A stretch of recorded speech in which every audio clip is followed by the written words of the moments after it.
G'day you mob, and welcome to this episode of the series that I'm doing with Jake Farwharton and Greg Savage from The Pouch, the podcast on political expressions. So today we're going to explain for you a political expression that is used in Australian English all the time. Don't forget to go and check out their podcast, The Pouch, if you want to learn about all things Australian politics. So guys, I hope you enjoy this informal, fun discussion. Three guys getting together, having a bit of a laugh, whilst talking about Aussie politics and also trying to teach you some Australian English at the same time.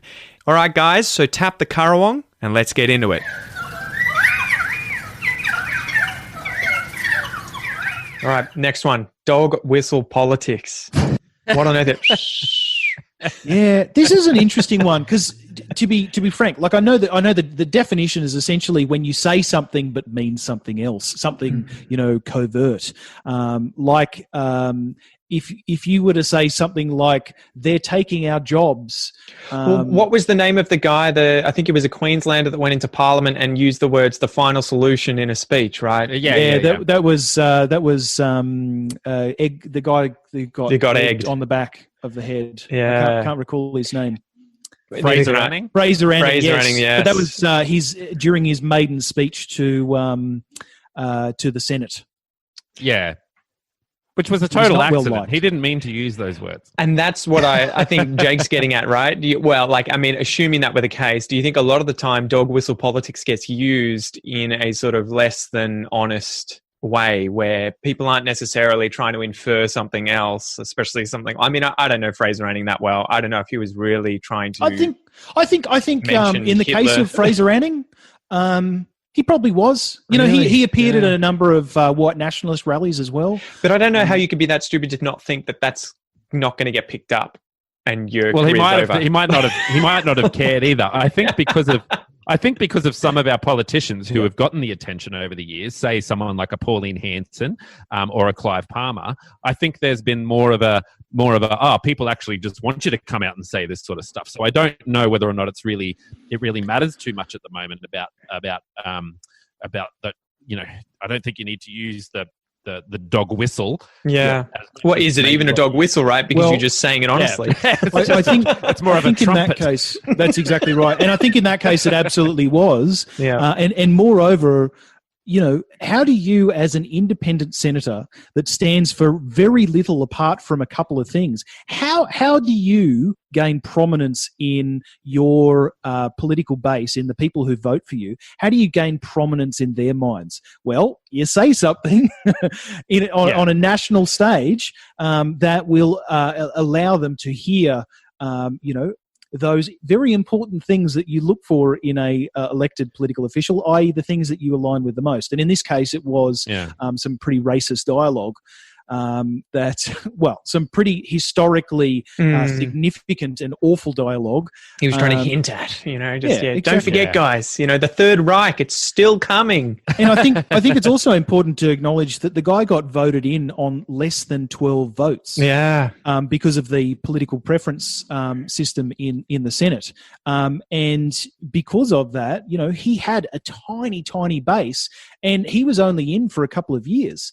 So normally it's 6 years in the Senate, in the federal Senate, but he was only in for a couple of years because he was brought in on a by-election that somebody lost. Do you want to mention quickly how that works, the preferences in voting? It's going to be very difficult in terms of the Senate because it is for those of you who have seen the Senate paper for the federal Senate. It is several A3 sheets stuck together. Yeah, it's a wide piece of paper, right? No, keep extending your arms. Do you remember that movie Dave from the 90s? Once I caught a fish this big. Nobody remembers that. There's one Rotten Tomato rating on Rotten Tomatoes for that movie. It was a great movie, okay? I swear. So essentially, the preference system in Australia is where you as a political party get to say who your vote goes to if you don't collect enough votes to get elected. So essentially, if I, in the Jake Farwharton party, get only 47 votes, and I need 50. So 47 votes is not enough to get me elected. So I say, instead of it going to just a random party like the Pete Smithson party, gross, I want my votes to go directly to the Gregg Savage party. Party. Yeah, exactly. It's a great party. Has great hair. So essentially, preferences are a way of... That's the only platform. It's all about great hair, and it's fixing. But so the important thing is it's used strategically in a number of ways. So it's used, for example, the Liberal Party, which is federally the leading party in Australia. They might say, we really, really don't like the Greens. So we might think about placing them at the very lowest level of our preferences. So after everybody else has had their votes counted, then we'll think about giving our votes to them. But they may be politically strategic about this and say, but more than us hating the Greens ideologically, we actually really, really want to ensure that the Labor Party definitely doesn't get our votes, because they are more likely to, with the addition of our votes, they are more likely to get elected. As a consequence, we're going to preference the Greens above the Labor Party.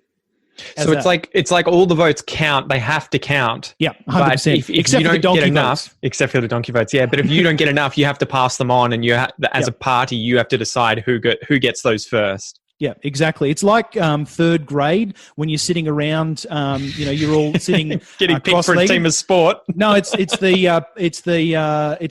you get the present and you got to take one and pass it on. It's pass the parcel, right? Pass the parcel. That's like that. I hated that Everyone game. counts. Yeah, because I always lost. This is why fish and chips scares me all the time now.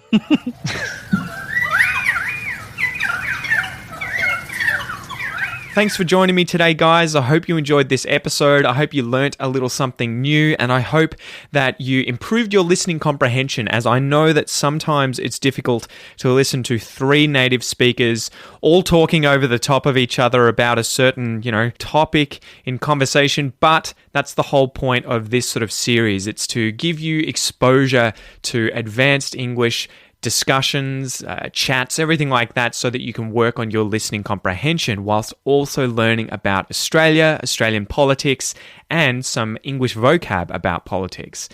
Don't forget to go and check out Jake and Gregg's podcast, The Pouch. You can find this via any good podcast application for free.